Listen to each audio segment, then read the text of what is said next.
ലൂക്ക എഴുതിയ സുവിശേഷം അധ്യായം 19. സക്കേവൂസിന്റെ ഭവനത്തിൽ. യേശു ജെറീക്കോയിൽ പ്രവേശിച്ച് അതിലൂടെ കടന്നു പോവുകയായിരുന്നു. അവിടെ സക്കേവൂസ് എന്ന പേരായ ഒരാളുണ്ടായിരുന്നു. അവൻ ചുങ്കക്കാരിൽ പ്രധാനനും ധനികനുമായിരുന്നു. യേശു ആരെന്നു കാണാൻ അവൻ ആഗ്രഹിച്ചു.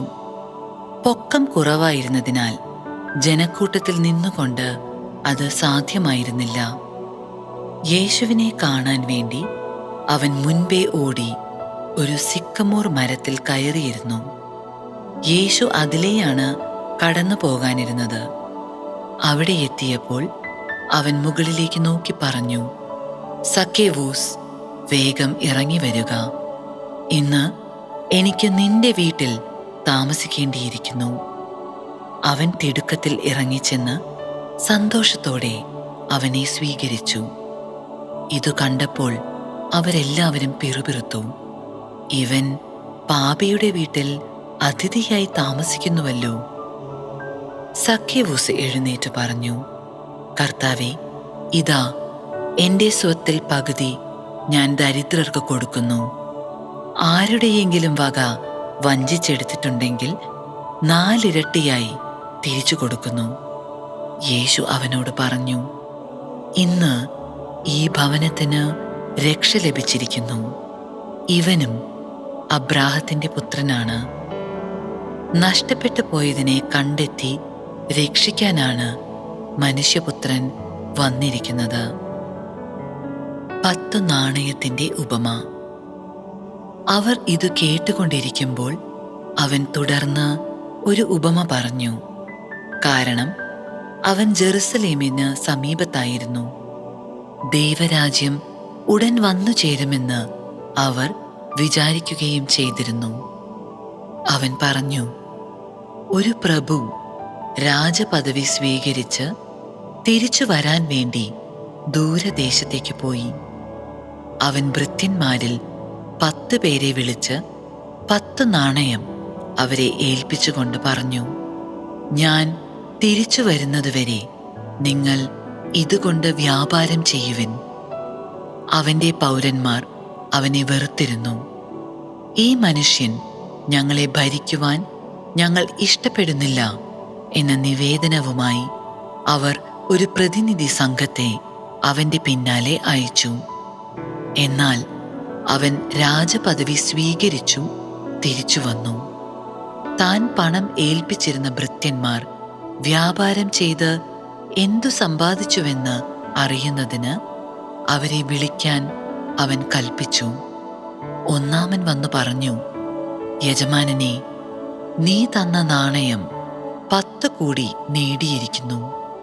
അവൻ പറഞ്ഞു, കൊള്ളാം, നല്ലവനായ ഭൃത്യ, ചെറിയ കാര്യത്തിൽ വിശ്വസ്തനായിരുന്നതുകൊണ്ട് 10 നഗരങ്ങളുടെ മേൽ നീ അധികാരിയായിരിക്കും.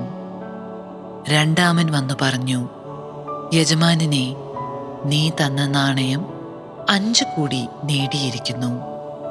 യജമാനൻ അവനോട് പറഞ്ഞു, 5 നഗരങ്ങളുടെ മേൽ നീ അധികാരിയായിരിക്കും. വേറൊരുവൻ വന്നു പറഞ്ഞു, യജമാനനെ, ഞാൻ തുണിയിൽ പൊതിഞ്ഞ് സൂക്ഷിച്ചിരുന്ന നിന്റെ നാണയം ഇതാ. നിന്നെ എനിക്ക് ഭയമായിരുന്നു. കാരണം നീ കർക്കശനും വയ്ക്കാത്തത് എടുക്കുന്നവനും വിതയ്ക്കാത്തത് കൊയ്യുന്നവനുമാണ്. അവൻ പറഞ്ഞു, ദുഷ്ടഭൃത്യ, നിന്റെ വാക്കുകൊണ്ട് തന്നെ നിന്നെ ഞാൻ വിധിക്കും.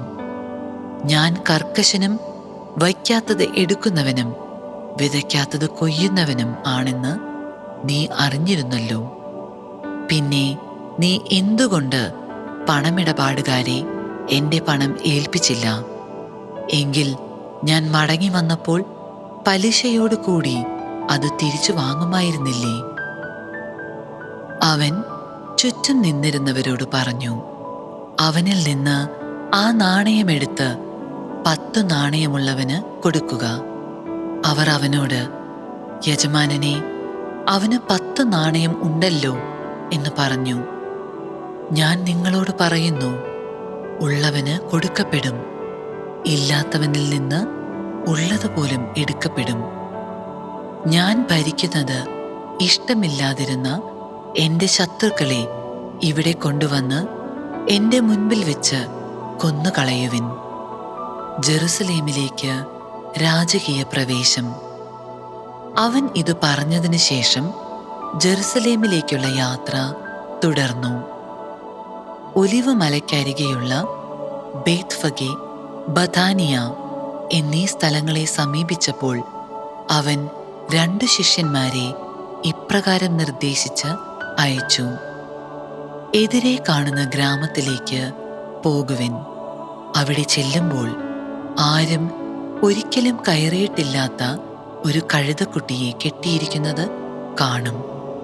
അതിനെ അഴിച്ചുകൊണ്ടുവരിക.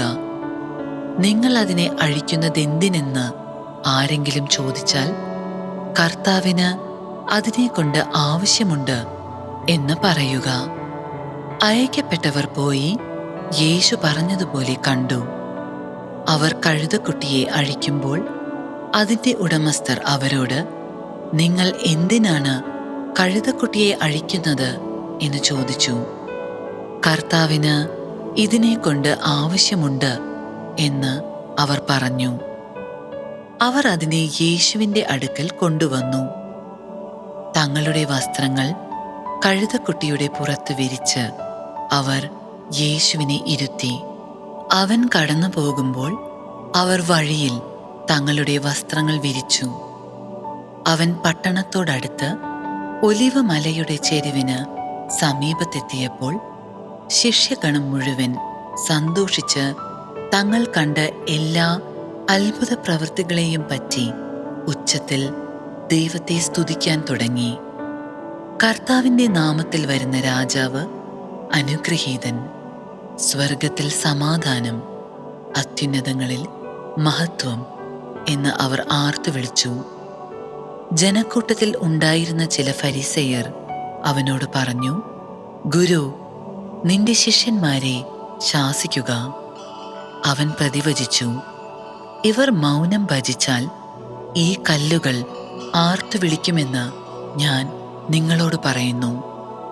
അവൻ അടുത്തു വന്ന് പട്ടണം കണ്ടപ്പോൾ അതിനെക്കുറിച്ച് വിലപിച്ചുകൊണ്ട് പറഞ്ഞു: സമാധാനത്തിനുള്ള മാർഗങ്ങൾ ഈ ദിവസത്തിലെങ്കിലും നീ അറിഞ്ഞിരുന്നെങ്കിൽ. എന്നാൽ അവ ഇപ്പോൾ നിന്റെ ദൃഷ്ടിയിൽ നിന്ന് മറയ്ക്കപ്പെട്ടിരിക്കുന്നു.